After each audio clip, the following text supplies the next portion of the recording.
Başkanı zaman tertip eden hizmetler tanışına ve aynı zamanda 78. yıl mezunlarının teşkilatlarına böyle minnettarlık bildirirler.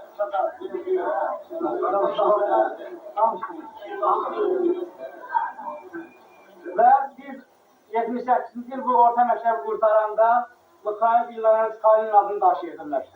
İndi ise nihayet böyük çətinliklərdən sonra bizim böyük nəsillər mübarizəsindən sonra Azərbaycanın müstəqilliyi bərpa olunur. Çox əfsuslar ki, şəhid bahasına torpaqlarımızın azadlığını, müstəqilliyini bərpa etmək istəyirik. Və hal-hazırda da müxtəlif qara qüvvələr bunlara mane olur. Bunun üçün də biz qəhrəman kimi, Hüsaməddin kimi şəhidlər veririk. Bugün isə o şəhidlərimiz qarşısında baş əyirik. Eyni zamanda lazım olarsa biz də bunların yolundan getməyə hamımız hazırıq.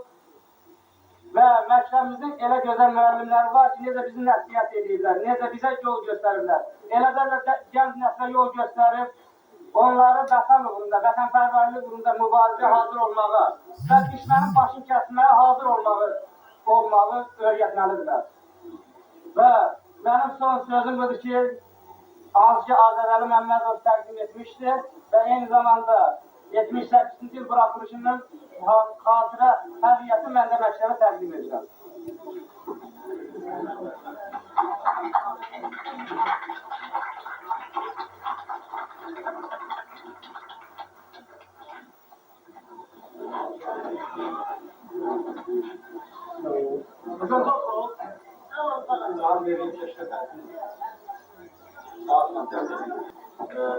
Min 1978-ci yıldakı məzunları ən yaxşı ümidləri və birinci dəfə şərəfədə belə bir tədbir hazırlanır, tədbir görülür. Bu tədbirləri təkcə 1978-ci yıl məzunlarına mən bunu deməlidir, bütün şərəfənin məzunları və bu məzunlar kimi şərəfədə abidən qoşurlar. Təkcə bunlar yox.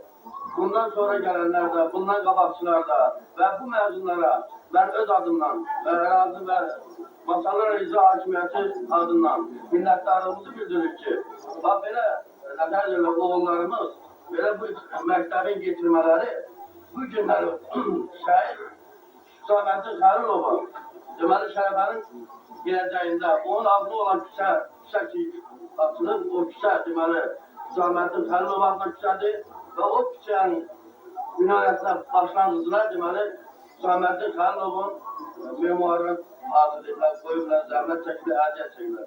Mən onlara minnətdarlıq edirəm və çox sağ olun deyirəm və gələcək indiki birinci sınıfa gələn uşaqlarda bundan nümunə götürməli və bundan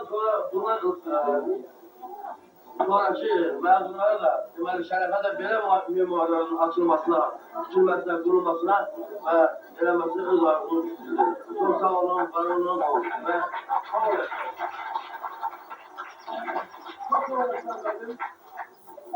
Yani bu çağın, her çağın şahit birisi. Kahraman İsmailov, Hüsaməddin Xəlilov, Fərəd Əlqülüyev. Arzu edək, bundan sonra bu çağın